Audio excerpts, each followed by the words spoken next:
नमस्कार फ्रेंड्स, आजिर यही भिडियोटी को पूरा ध्यान सहित शेष पर्यंत देखिए कारण आजिर यही भिडियोटी रे मु आपन को शिखेबी आपण किपरि 7टी कला गोलमरीच आउ अरख पत्र साहाय्य सुंदरी सुंदरी झील को पटई पारिबे, पड़िशा घर सुंदरी भाउज को पटई पारिबे, ताठारु निजर मन चाहुतिबा काम हासिल करि पारिबे।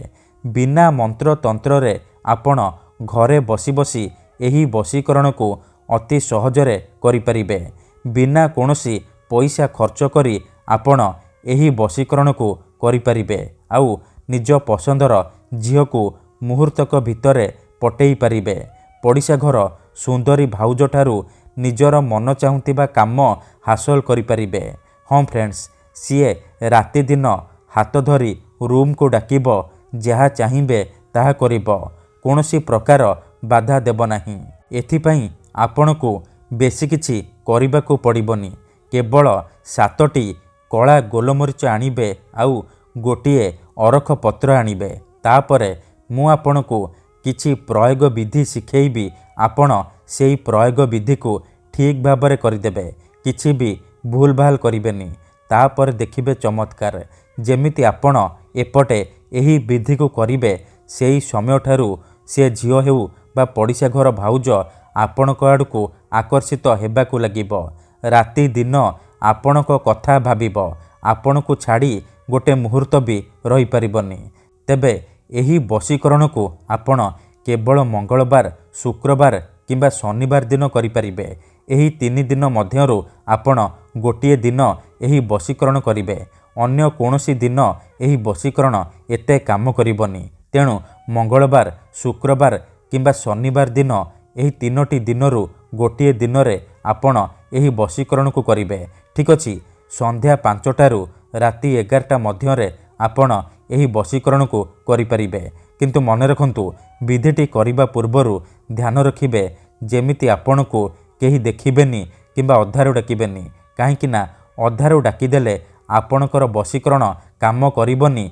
परे आपण कहिबे, गुरुजी आपणकर वशीकरण काम करूनी। तेणु ध्यान रखिबे जेमिति आपण को केही देखिबेनी किंबा अधारू डाकिबेनी। ठीक अछि, एही वशीकरण एते शक्तिशाली कि जे भी एहाकू करिछि सफल हेछि।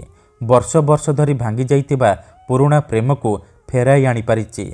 सासू, नणद, दियर, भाउज काहाको भी निज बसरे करी ताठारू निजर मन मुताबक काम हासिल करि पारिछि। तेणु मोर आपण मानकु अनुरोध कि एहाकू आपण भाबिचिंती प्रयोग करिबे। मनरे कोनोसी खराब उद्देश्य किंबा कोनोसी खराब काम पई आपण एही वशीकरण को प्रयोग करिबेनी। ठीक अछि, काहेकि ना एहार कोनोसी प्रकार काट नाही।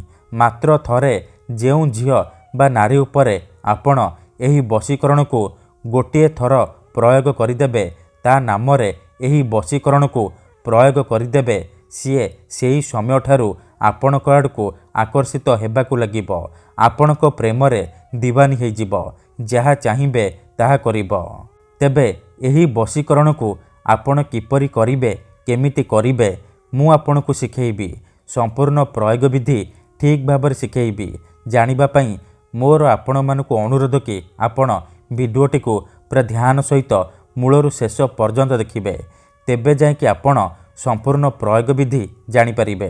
अधारू छाड़िकी पळैले किंबा काटी काटी देखिले आपण किछि भी बुझी पारिबेनी। परे आपण कमेंट करिबे, गुरुजी आपणकर वशीकरण काम करूनी। तेणु मोर आपण मानकू अनुरोध कि आपण भिडियोटी को पूरा शेष पर्यंत देखंतु, प्रयोग विधि को ठीक भाबरे बुझंतु, काहेकि ना मु आपणक पई सबुबेले घरे वशीकरण नै आसुची, जहाकू आपण निज घरे बसी बसी करि पारिबे। बिना कोनोसी मंत्र तंत्र करी, बिना कोनोसी पैसा खर्च करी आपण घरे बसी बसी निज पसंदर झील को पटई पारिबे, पड़िशा घर भाउज को पटई पारिबे।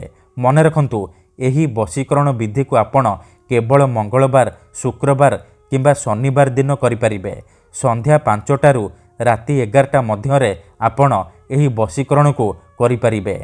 विधिटी करिबा पूर्वरु भल भाबरे हाथ गोड़ मुह धोईकी आपण एही वशीकरण को आरंभ करिबे। प्रथमे आपण कौन करेंगे गोटे अरख पत्र आणबे आउ 7टी कला गोलमरीच आणबे आउ अल्प टिके लाल सिंदूर आणबे। एतिकी जिनिस आनी सारिबा परे आपण कौनसी एक जगार शांत जगार बसी पड़े जोठारे आपण को केही देखिबेनी किंबा अधारू डाकिबेनी। तापरे सिंदूरर साहाय्य आपण अरख पत्र उपरे सेई झियो बा महिलार नाम लिखिबे जहाको आपण निज बसरे करने को चाहूँगी। नाम लिखि सारिबा परे से अरख पत्र को निजर सामने रखिबे आउ 7टी गोलमरीचरू गोटे कला गोलमरीच हाथ में धरिबे आउ गोटे थर सेई झियो बा महिलार नाम कहिबे जहाको आपण निज बसरे करने को चाहूँगी। तापरे से मरीच को अरख पत्र उपरे रखिदेबे। एहीपरि आपण गोटे गोटे करी 7टी मरीच धरिबे 7 थर सेई झियो बा महिलार नाम कहिबे तापरे मरीच को अरख पत्र उपरे रखिदेबे। एहीपरि आपण 7 थर करि सारिबा परे आपण कौन करिवे से अरख पत्र को धीरे किना मोड़िकी नाली सूतारे बांधी देबे। एतिकी करि सारिबा परे आपण कौन करिवे से अरख पत्र को सेही परि नेइकी कौनसी एक सुनसान जगह को जिबे। ध्यान रखिबे जेउठारे आपण को केही देखिबेनी किंबा पछरु डाकिबेनी। तापरे से अरख पत्र को तले माटी उपरे रखिबे आउ 3 थर सेई झियो बा महिलार नाम कहिबे जहाको आपण निज बसरे करने को चाहूँगी। ताकू मने मने भाविबे तार नाम 3 थर कहिबे। 3 थर नाम कहि सारिबा परे आपण सांगे सांगे से अरख पत्र उपरे परिस्रा करिदेबे। परिस्रा करि सारिबा परे आपण चुपचाप घर को फेरी आसिबे। ग्यारंटी देउची एतिकी करिकी देखंतु से झियो हेउ बा भाउज आपणक आड़कू आकर्षित हेबाकू लागिबो। धन्यवाद।